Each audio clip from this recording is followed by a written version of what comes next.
राधे राधे आप सभी को। स्वागत है आज एक बार फिर से मेरे YouTube चैनल स्पिरिचुअल ज्ञान पॉडकास्ट में। दोस्तों, आज हम बात करने जा रहे हैं पद्मिनी एकादशी की कथा के बारे में।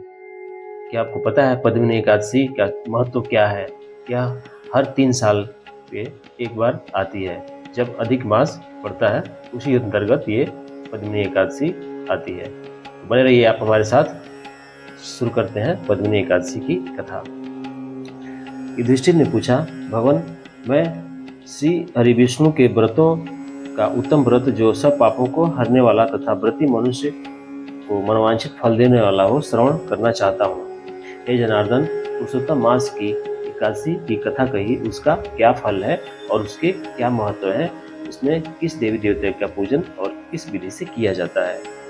भगवान श्री कृष्ण बोले, हे राजेंद्र, पुरुषोत्तम मास अथवा अधिक मास आने पर जो एकादशी इस अंतर्गत आती है उसे पद्मिनी एकादशी अर्थात कमला एकादशी कही जाती है। यह तिथियों में उत्तम तिथि होती है। इसके व्रत के प्रभाव से माँ लक्ष्मी अनुकूल हो जाती है। उस दिन ब्रह्म मुहूर्त में उठकर भगवान पुरुषोत्तम का स्मरण करें और विधि पूर्वक स्नान करके व्रती पुरुष या स्त्री को व्रत का नियम संकल्प लें और घर पर जप करने से 1 गुना, नदी के तट पर 2 गुना, गौशाला में 100 गुना, अग्निहोत्र गृह में 1000 गुना, शिव के क्षेत्रों में, तीर्थों में, देवताओं के निकट तथा तुलसी के समीप लाख गुना और भगवान विष्णु के निकट अनंत गुना फल होता है। अवंतीपुरी में शिव शर्मा नामक एक श्रेष्ठ ब्राह्मण रहते थे। उनके 5 पुत्र थे। इनमें से जो सबसे छोटा था वह पापाचारी हो गया था, इसलिए पिता तथा स्वजनों से उसे त्याग दिया गया। अपने बुरे कर्मों के कारण निर्वासित होकर वह बहुत दूर घने जंगल में चला गया। देव योग्य से एक दिन वह तीर्थराज प्रयाग में जा पहुंचा। भूख से दुर्बल शरीर दिन मुख लिए उसने त्रिवेणी में स्नान किया।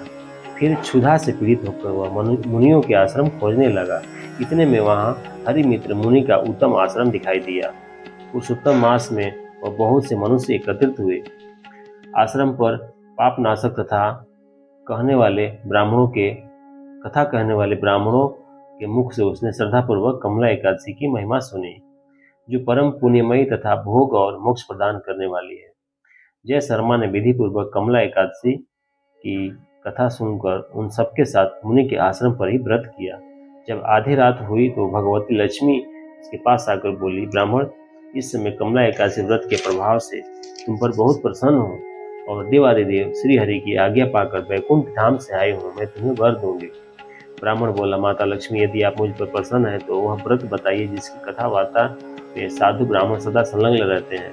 लक्ष्मी जी ने कहा, ब्राह्मण, एकादशी व्रत का महत्व श्रोताओं के सुनने योग्य सर्वोत्तम विषय है। यह पवित्र वस्तुओं में सबसे उत्तम है।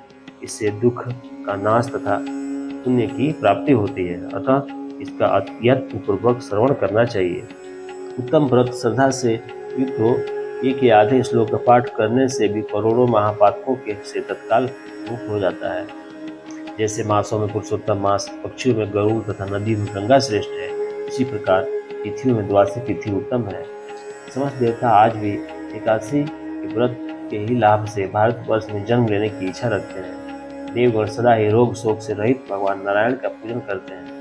जो लोग मेरे प्रभु भगवान नारायण के नाम का सदा भक्ति पूर्वक जप करते हैं, उनकी ब्रह्मा आदि देवता सर्वदा पूजा करते हैं। जो लोग श्री हरि के नाम जप में संलग्न है, उनकी लीला कथाओं के कीर्तन में तत्पर हैं तथा निरंतर श्री हरि की पूजा में प्रवृत्त रहते हैं, वे मनुष्य कलयुग में कृतार्थ हैं।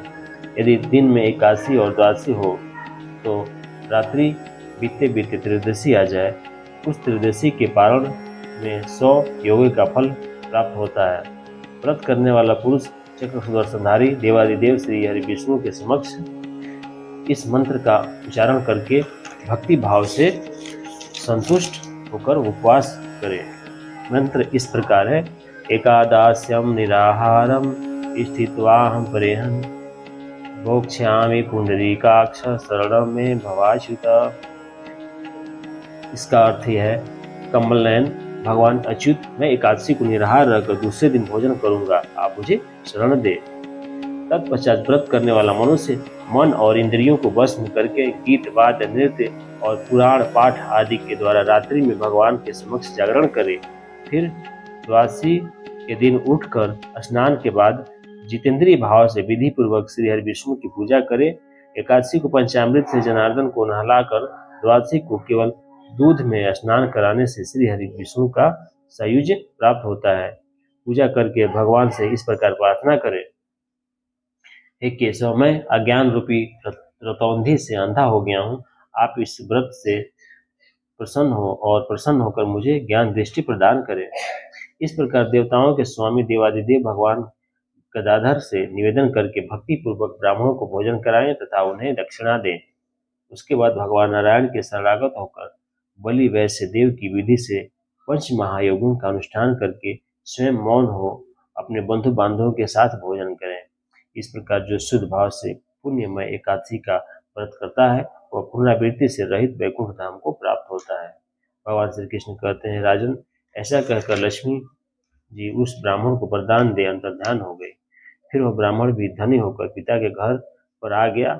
इस प्रकार जो कमला का उत्तम व्रत करता है तथा इस पद्मिनी एकादशी के दिन इसके महत्व में सुनता है वह सब पापों से मुक्त हो जाता है। युधिष्ठिर बोले, हे जनार्दन, पाप का नाश और पुण्य का दान करने वाली एकादशी के महत्व का पुनः वर्णन कीजिए, जिससे इस लोक में करके मनुष्य परम पद को प्राप्त हो जाता है।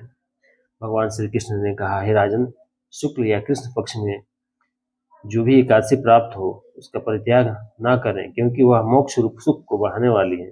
कलयुग में तो एकादशी की भव बंधन से मुक्त करने वाली, संपूर्ण मनोवांछित कामनाओं को देने वाली तथा पापों को नाश करने वाली है। एकादशी रविवार को किसी मंगलमय पर्व के समय अथवा संक्रांति के दिन ही क्यों न हो, सदा ही उसका व्रत करना चाहिए। भगवान विष्णु के प्रिय भक्तों को एकादशी का त्याग कभी नहीं करना चाहिए। जो शास्त्रोक्त विधि से इस लोक में एकादशी का व्रत करते हैं वे जीवन मुक्त देखे जाते हैं। इसमें तनिक भी संदेश नहीं है। युधिष्ठिर ने पूछा, हे श्री कृष्ण, वे जीव मुक्त कैसे हैं तथा विष्णु रूप कैसे होते हैं? मुझे इस विषय को जानने के लिए बड़ी उत्सुकता हो रही है।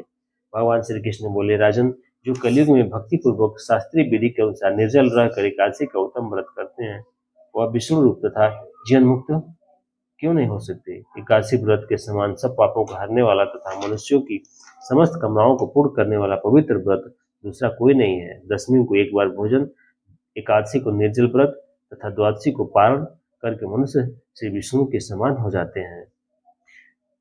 राधे राधे आप सभी को। यह रही आज की पद्मिनी एकादशी अर्थात कमला एकादशी की व्रत कथा।